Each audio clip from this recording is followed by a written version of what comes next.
very warm welcome to our viewers and listeners. This is Forum Inside. It's a normally Dutch language show, but this is a very special edition, an international edition, and that's because we've got an international guest here at our table. My name is Thierry Baudet. I'm a member of parliament in the Netherlands. I'm the founder of Forum for Democracy, of which this show is the weekly outlet. And next to me is Ralph Dekker. He used to be a member of parliament, but is now the head of the list for our European parliamentary election participation. The elections for the European Parliament are in June, and Ralph will hopefully be elected with his team to become the new Nigel Farage from the Netherlands, and we're very excited about that. This is our weekly show, and as said, it's in English now because we've got Naomi Wolf here at our table. Naomi Wolf is the author of many books, but latest book is Facing the Beast, which has just been translated into Dutch. It's about COVID, it's about all the horrors that were done to us at that time. It's also about the future. It's about how the world is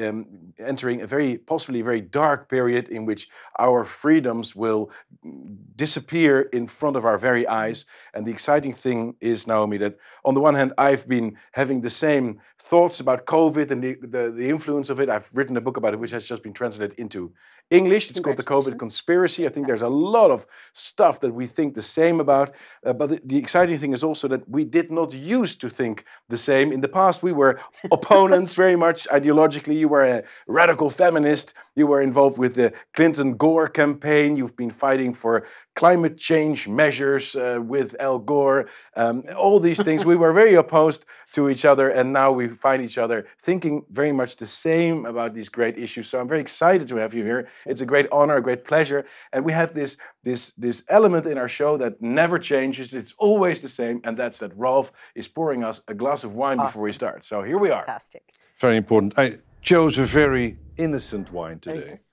It's a Pinot Grigio. It's basically everybody's friend.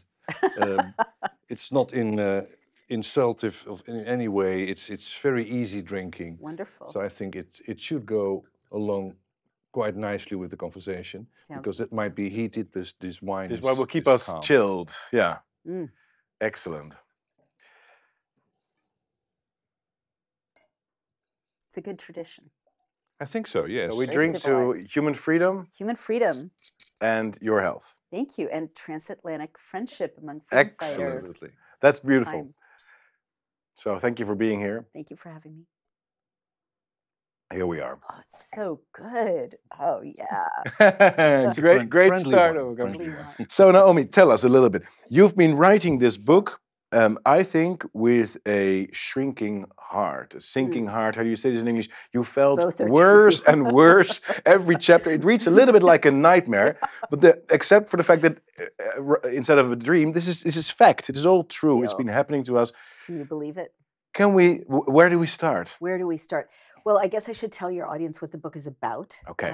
And you gave a little hint when you talked about my life as a media darling on the left, and that's been my life for 35 years. I mean, I was beloved and iconic in the Netherlands during the publication of The Beauty Myth and around the world for my 8 bestsellers about women's issues and then later about civil liberties. So there was a before time for me, just like there was a before time for the world and then an after time. And so this book, Facing the Beast, tells the story of how I went from that life to, on one day in June of 2021, I posted a tweet about women having menstrual symptoms from these mRNA injections, an accurate, factual, important tweet.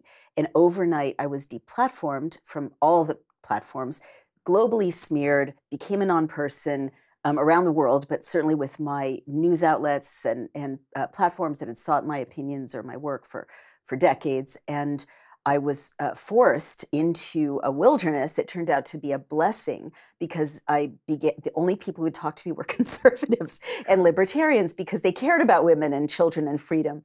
And so that led to this journey that I describe in Facing the Beast about realizing that a lot of what I believed was not true, which is why we're sitting here. Yes, yes. Exiles from the rest Absolutely. of society, but good friends around the world who are also being exiled. And there's a chapter called Dear Conservatives, I Apologize, in which I kind of take responsibility for believing a lot of things that weren't true.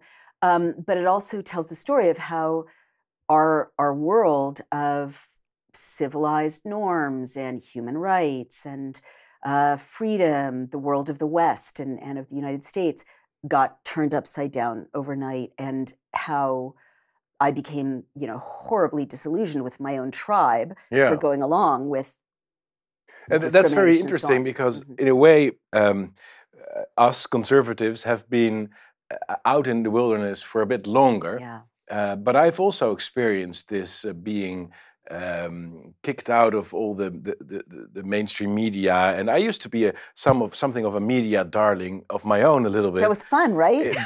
Yes, it was a lot of fun. You guys were spoiled. I think. We were spoiled. It was all an illusion. But Sorry, for you, you've been like that, as you say, for 35 years. So you've built your entire career, and possibly thinking probably that these people were your friends, that they were genuinely interested in you, in who you were as a person. But it turned out that when you had the wrong opinion, boom, over, finished. Totally. And the scarier thing than what happened to me is what it meant for all of society, right? Because one really scary thing, Thierry, is that it wasn't an accident that I was deplatformed so dramatically.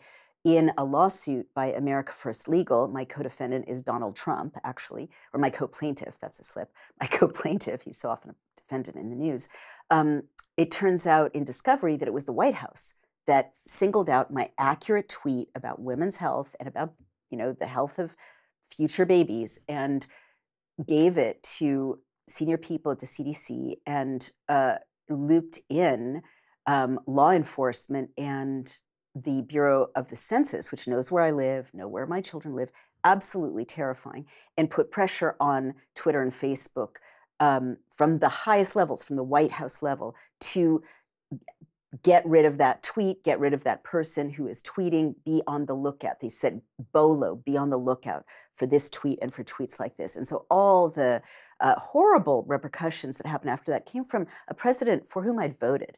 And that is super scary if you're an American citizen. It's also unlawful. That's why the Supreme Court is deciding about this in this week, and they'll issue a statement in June. But the larger issue is what it did to the whole society, because by censoring me and many people, credible or less credible, doesn't matter, we have free speech in America, censoring Jay Bhattacharya of Stanford, censoring Martin Kulldorff of Harvard, Sunetra Gupta of Oxford, very distinguished people saying, wait a minute, something's wrong here.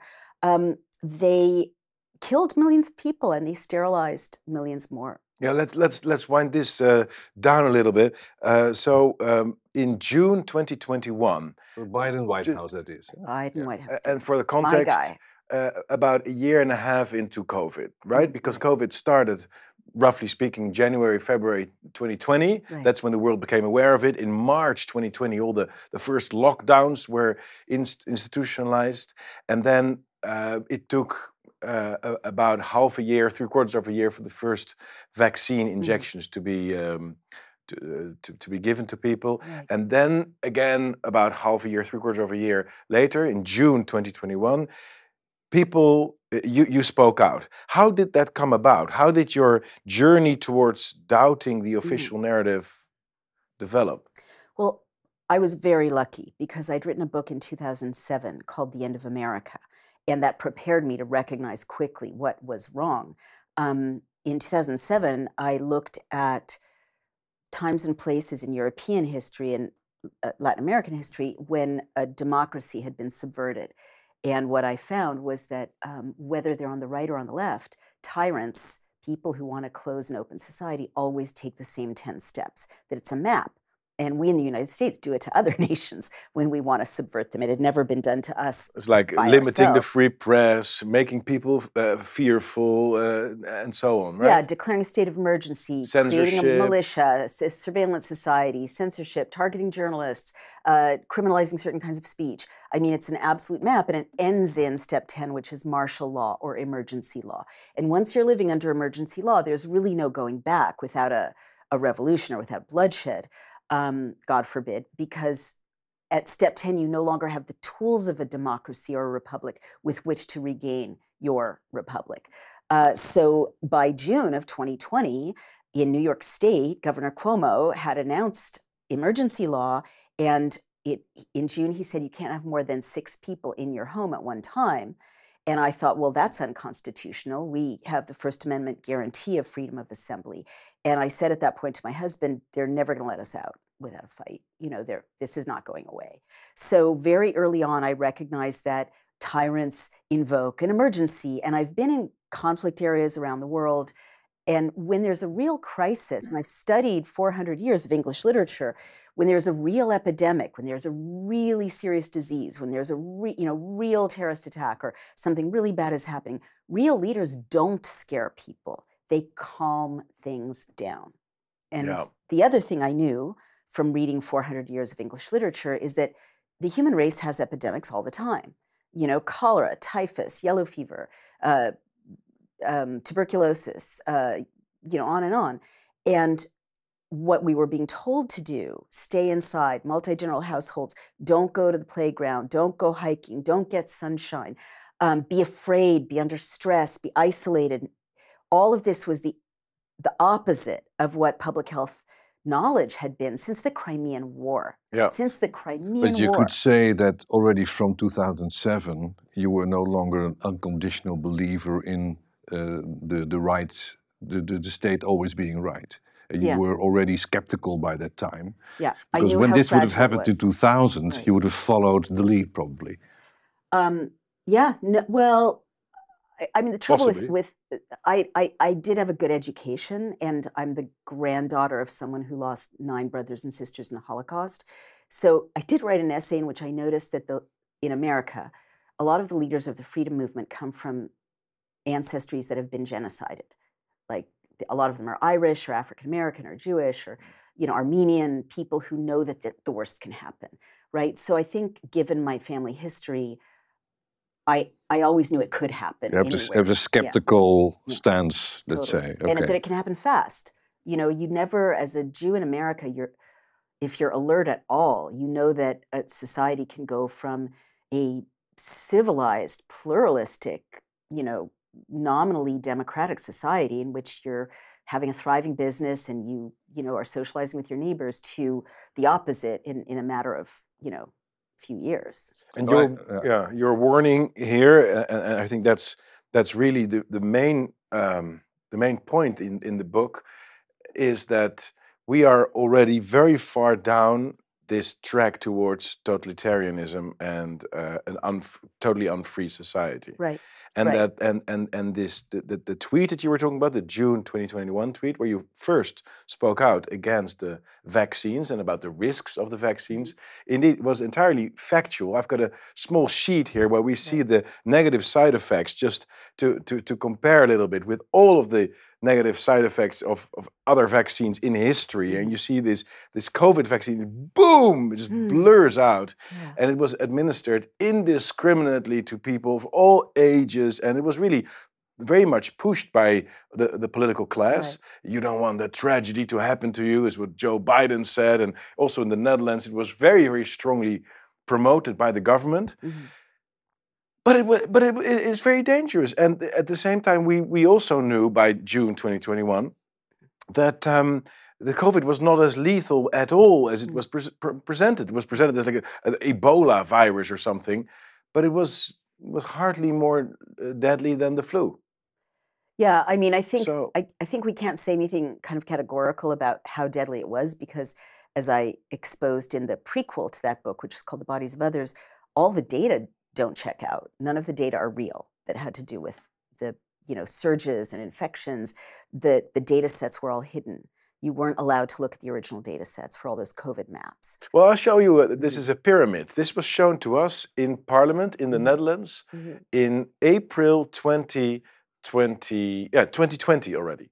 And so already in the Dutch Parliament, it was admitted that less than 0.35% of the people. Wow. This was the official. That's a bad cold you've got there. That's a bad cold. Yeah. But it was like the flu. This was the official data that Parliament used to work with. Well, then what are they doing if they? Well, it proves the stupidity of these people or their corruption. But if you have this pyramid in front of you, these statistics, then why do you say there's a pandemic? It doesn't make any sense. It doesn't make any sense.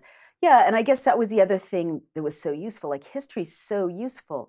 in all of these much more serious epidemics, like typhus and cholera wiped out London in the 1840s. Yellow fever, was annihilating people at the end of the 18th century in Philadelphia. The Spanish flu in 1918, thousands dying. Society in the West had never closed down for the healthy and the sick, ever, ever, ever. And we've been through much more serious situations, right? And it's only societies in like North Korea that restrict people's movements, the healthy and the sick. I mean, quarantine is real, but you have to be a sick person. And then when you're not infectious, you get out, right? In free societies.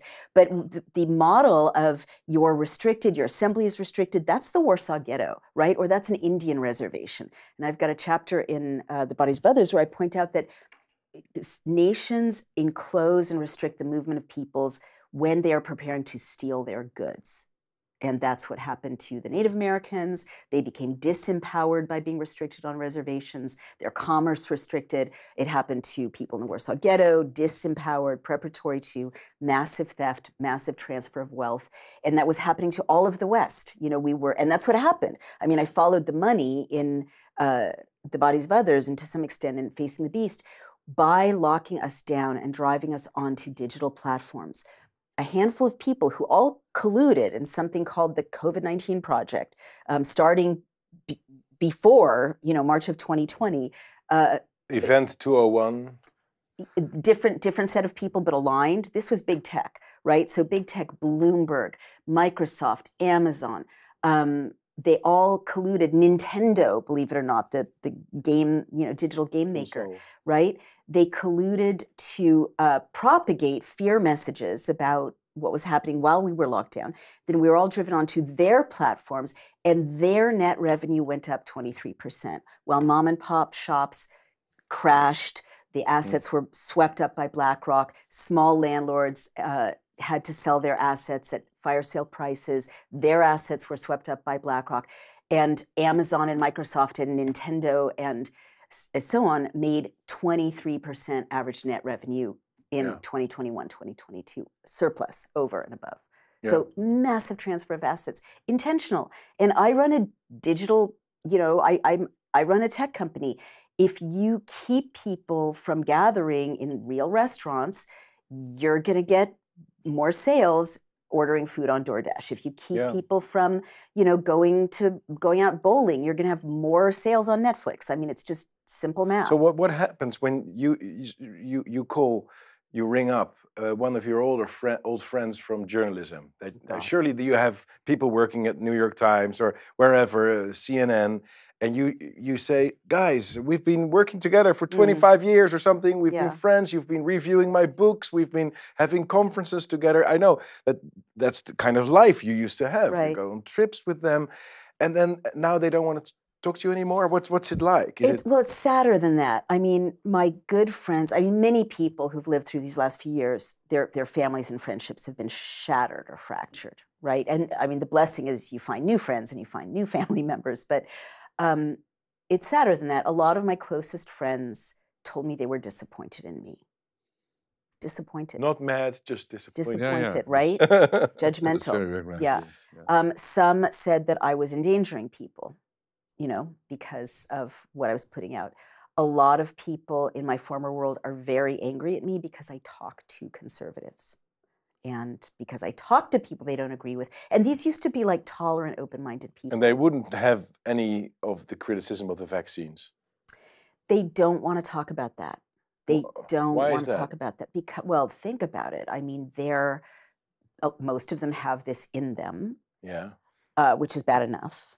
They don't want to hear what I have to say about that. And I respect that in a way. I mean, I can see wanting to be in denial if you know I know, and I do know now what's... You don't want to hear it. You're like, no! I can see people like not wanting to hang out with Naomi because she might say, oh, your tremor is a common neurological symptom in the Pfizer documents. Oh, your kidney damage, that's a symptom in the Pfizer documents. I mean, people are having all these symptoms. That's annoying, someone saying that all the time. Very annoying. And I would never do that. I would never do that, but I can understand. I do have compassion for people who are like, let's just not hang out with Naomi, right? In case that happens.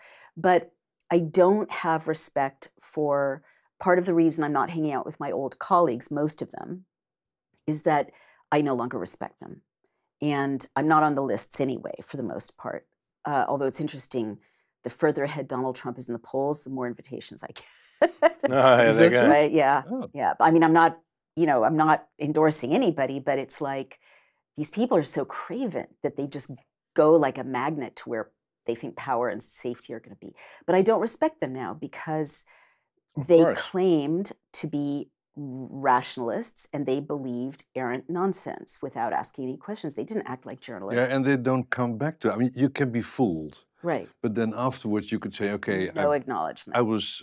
I was fooled, I was crazy, I was afraid perhaps, and then you can come back and say, well... Right, or I treated you really badly, I'm really sorry, I apologize, will you forgive me? You know, that's a grown-up thing But to that's do. a very, very rare occurrence, isn't it? Yeah. Indeed, and also I don't respect them for the most part because they said that they believed in equality and inclusion, and they embraced a two-tier society overnight in the United States and New York, in which I couldn't enter a restaurant as an unvaccinated person with my family. I had to eat in the street that like was an incredible. animal. They embraced that. So how do I this make amends with this that? certainly gives a certain explanation of how it was possible to get journalists and scientists and a lot of people to go along with this because of the people's inclination towards what they perceive to be the socially normal thing to do, and they were manipulated into it by fear, of course, and you're doing it for your grandmother, and do you really want other people to die? So they had all these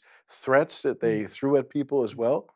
But still, the extent to which the whole world moved into lockdown and then into vaccine, it still puzzles me. It's still, to me, it's very hard to comprehend what we've been living through. Right. It feels also a little bit like it's a previous age. Right. Nobody wants to talk about it anymore, it seems. Did you get that feeling as well sometimes? Oh, definitely. The cliche like, oh, it happened. Yeah, it was a long time ago. We move on. Move on. Let's look at the future rather than It's weird, isn't it?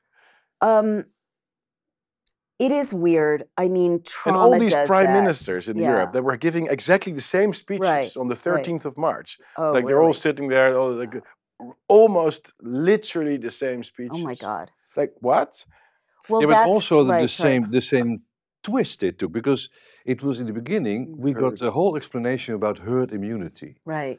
It was a new concept for many people. It was explained and all that. And even ministers were talking about, we have to let this virus rage because you get herd immunity. And we had that, Johnson in the UK had that, exactly the same speeches. And then 1 or 2 weeks later it was, we got to battle this and so many pivots and U-turns. But all at the same time. And so irrationally. Well, so exactly. So they got the memo. They got the memo. Well, yes. I mean, there was central planning to the communications. You know, we know that now. And I mean, that's why the COVID-19 project is so interesting, because they were able to, the tech companies working together, arguably they're competitors, but Google was working with Microsoft, was working with Amazon, was working with Apple. Twitter, they were all able to reproduce the same sound bites around the world at the same time. Like, don't kill grandma by hugging her was reproduced in 152 languages all at once, which is beyond human capability, right? Yeah. I didn't understand the role of AI in journalism at that time, but I couldn't understand how my bio changed all around the world overnight, from Rhodes Scholar, advisor to president, vice president, 9 bestsellers, celebrated author, to crazy conspiracy theorist, like overnight. Now I know that AI even then was in use in journalism. And I think AI is one way that all those ministers were able to give the same message all at once.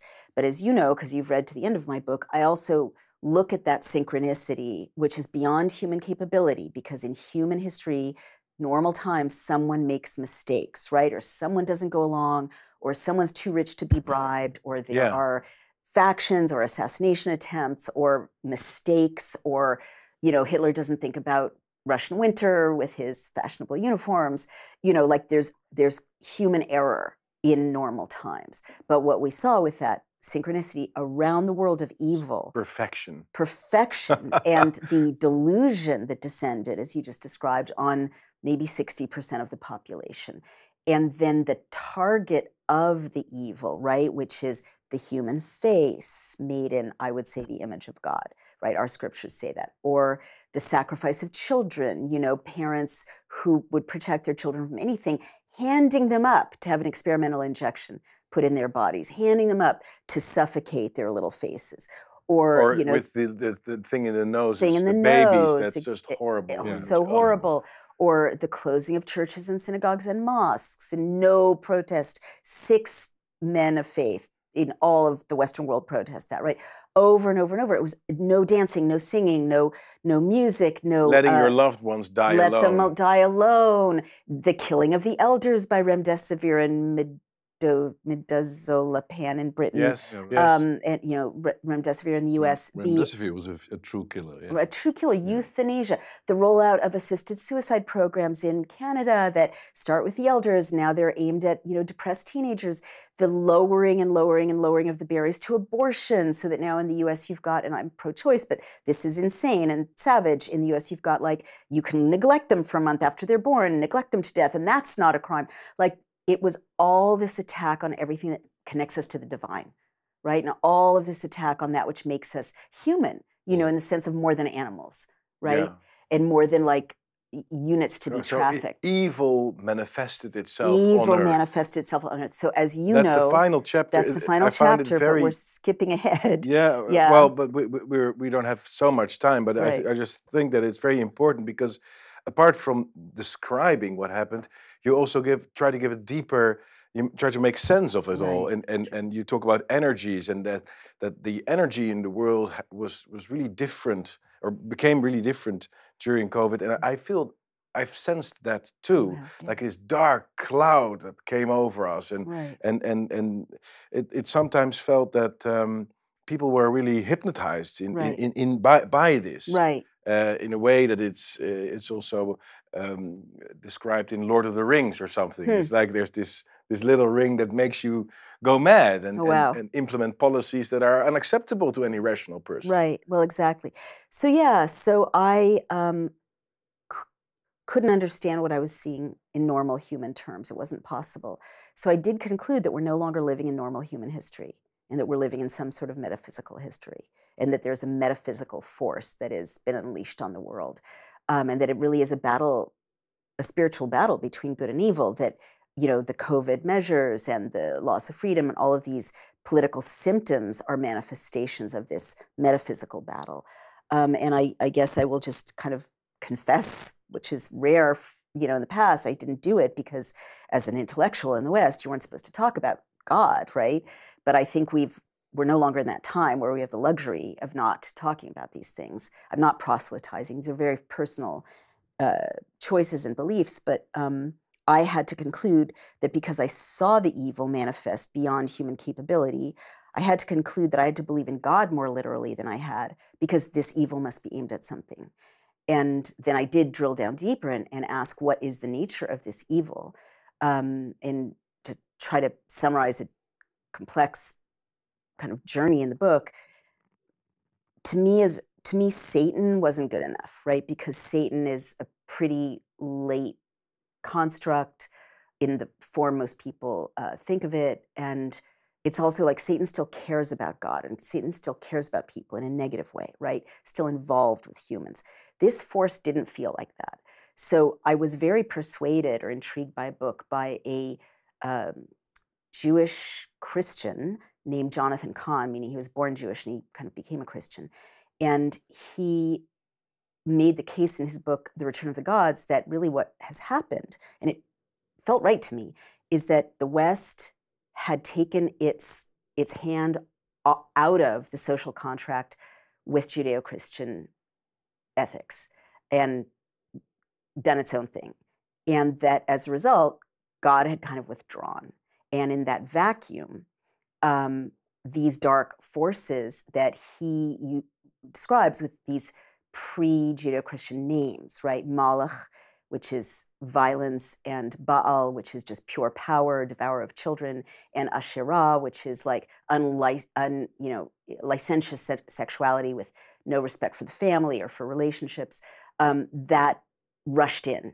And to me, that felt right. And I started to read, I mean, not like literally, but like, yeah, this feels like the forces that kept seducing my people in the Hebrew Bible. And I went back and started reading the Bible in Hebrew, which thank God I'm able to do. And it felt right that, you know, these were the forces that kind of dominated in the world before monotheism took root, before the Ten Commandments were passed down to human beings, before we had our Western ethical system, you know, absolute darkness and chaos that doesn't really care about us, right? And that's what it feels like. It feels like darkness and chaos that doesn't care about us. Some sort of a spiritual war that you feel that we're in now. I've concluded that there's no other way to interpret it, yeah. And in a way, and partly I've left this out or not addressed it, but partly I also had to conclude that because in 2022, I started overseeing this project of 3,250 doctors and scientists, volunteers who read through the Pfizer documents. The Pfizer papers. Yeah. It's also been published on your website. Correct, and in books. And so these were released under court order, primary documents, internal documents. And what these 100 reports these people created, linking to the originals, I want to stress, perfect journalism, perfect science, perfect medicine, revealed the greatest crime against humanity in recorded history. In other words, Pfizer knew, meaning the FDA knew, the White House knew, the CDC knew, the European Medicines Agency knew that these injections would kill people, disable people, and sterilize people. They knew it. They developed it that way. That was the focus of the documents. I'm summarizing quickly, but looking at those documents and that evil, that level of evil and that collusion at the highest levels to hurt people and kill people and sterilize them and abort babies in utero, which they knew they would do, led me to conclude that we needed a spiritual understanding of what was happening because we would be lost without it. And I guess I will just say to those who are feeling really depressed right now, I actually think this time could turn out to be a real blessing, because if you look at the conditions we're in, they're kind of, again, beyond human ability, beyond randomness, organized in such a way that we are forced to choose, right? Choose you this day whom you will serve. And you can't be neutral anymore. You have to recognize you're colluding with mass death and lies, or stand up for your fellow human being and risk a lot and love them, right? And we're forced to do that. All of our institutions have been laid bare, and we're forced to like rebuild a new Netherlands or a new America, a new France, a new Italy, a new Britain, along ethical lines, if we are going to survive this. If you look at the near future, you just finished your sentence with "if we're going to survive this." So do you expect more havoc to be on our way, on our road soon? Or how do you perceive the near future? Well, what's going to happen? I guess the first thing that's difficult to grasp, and I've had to from overseeing the editing of the Pfizer documents, is the intentionality that started from November of 2020, when Pfizer knew that this injection did not do anything to stop COVID.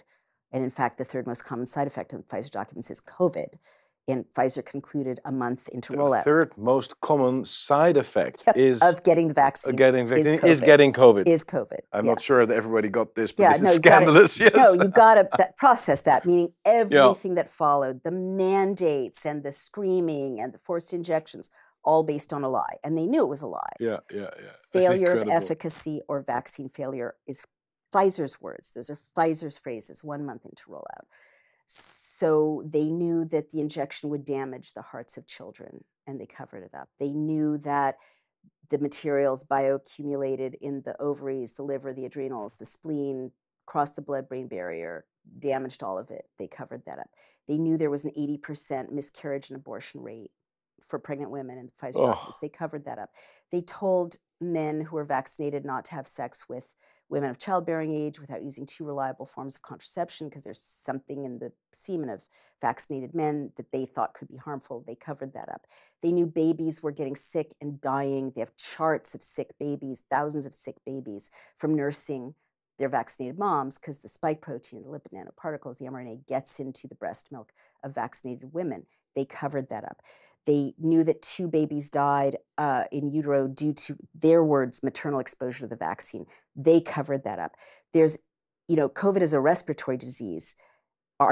Ostensibly, that's the propaganda. There's nothing we've seen in the Pfizer documents about lungs or nasal passages or breathing or respiration in any way. It's centered on sex and reproduction. They knew that they were ruining the menstrual cycles of women in horrific ways. They have, again, these charts showing 15,000 women bleeding every day of their lives, being disabled, 10,000 women bleeding twice a month, 7,500 women, no periods at all, meaning totally infertile, 10-year-old girls menstruating, pumping injected, 85-year-old women bleeding, pumping injected, women hemorrhaging, by the thousands, women passing tissue, by the thousands, agonizing pain by the thousands, charts. This is why I call it Mengele science, because they just took notes, crushed the data. Mengele, after the infamous Nazi concentration Nazi doctor. Yeah. Pfizer knew that they were causing industrial scale 1,225 deaths within 3 months, are in the Pfizer documents, thousands of strokes, heart attacks, pericarditis, myocarditis, tachycardia, thrombotic thrombocytopenia, blood clots, lung clots. We get the picture. Okay, so knowing all of this, Yes. I guess what I would say is I have had to face the fact and accept that they tried to kill and disable us. And there's now and sterilize us. There's now a 13 to 20% drop in live births. Totally predictable. That's why they deplatformed me in 2021. Because if women That's also, when I started speaking out against the vaccines in the Netherlands, it marked the end of me being invited for any mainstream media outlet. So television, newspapers, nothing. It's just it's still in at least in the Netherlands, it's extremely tabooized. Wow, it's impossible to talk about it, but we talk about it, of course, and we've also translated Bobby Kennedy's book on Fauci, and now we've got your book. So we're really proud of having this discussion. But maybe as a final question, but could you lead us into your visions of the future a little bit? How do you see the world developing from where we are now? Well, so, I guess I was starting, I was moving, I'm sorry, it's like so painful. First, we have to accept and face the information I offer in this book, confirming that they tried to kill and sterilize and disable us. Well, these monsters who do that on this level are not going to stop, right? So I've been finding horrible things in the food supply in the United States. There's horrible things being done to farmers in the Netherlands and in France. This globalist agenda to restrict our freedoms, control our food supply, control our communications, restrict our fertility, force us to eat the bugs, have nothing and be happy. It's not going away. They're rattled. Right? Things are not going as smoothly as they thought, but we are in a war. That's what people have to understand. We're in a war that's not over. It's going to change. It's going to morph, right? So I guess what happens in 3 to 5 years really depends on the individuals watching this. Because again, circumstances have led to, what are you going to do? Do you see the war in Ukraine, for example, as a part of the same movement? Totally. The war in Ukraine and other things that are happening are designed to, empty the treasury of the United States. Like right now, look, these globalists want to get rid of the US as an influence in the world and get rid of Western Europe as an influence in the world. And they want to repopulate them. And we're seeing this with our open border. I am the daughter of immigrants, granddaughter of immigrants. This is not a racial observation. They injected the native people of the United States who know about democracy and human rights, and they're dying or disabled or going to be looking after sick loved ones. In come 16.5 million people who are not being injected, who come from places like Uzbekistan and Angola and China and, are part of cartels in Venezuela and don't have the memory of a peaceful, flourishing republic with human rights and free speech and so on. That's how you extinguish America. And we're under attack in other ways as well. But the injection is a bioweapon, I concluded. It's manufactured in China. That's a longer story. The IP went to China. China opened the manufacturing centers in Western Europe and North America. But Western Europe, same thing. They were injected in the Pfizer documents. The adverse events table is overwhelmingly in the United States adverse events. Next largest tranche is Western Europe in order of political importance. And as politicians, you'll understand what I'm about to say. Germany, France, Britain, Italy, Spain, Greece. That's the order of the number of adverse events in the Pfizer documents. All the rest of the world combined, all other 52 countries, 7,000 adverse events. And you just said that the intellectual property rights of the vaccine went to China. Yes. This is new yes. information. Thank you. It was my original research. It's so important. In 2021, the SEC filing of BioNTech shows that BioNTech created an MOU, which is a memorandum of understanding, which creates one company with Fosun Pharmaceutical, one of the largest companies in China, pharmaceutical company, run by the Chinese Communist Party, as you know, all boards are in China.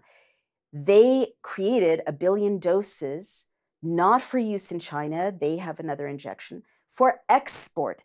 Then Fosun BioNTech opened 11 manufacturing plants in the US, 14 in Western Europe. So now when you get a Pfizer injection in those places, you're getting something, in which the IP, the formula, the manufacturer, the distribution is in the hands of people who, as my husband, who spent his career in military intelligence, puts it, they want our land, they want our water resources, they want our energy grid, they want our food, they don't want our population.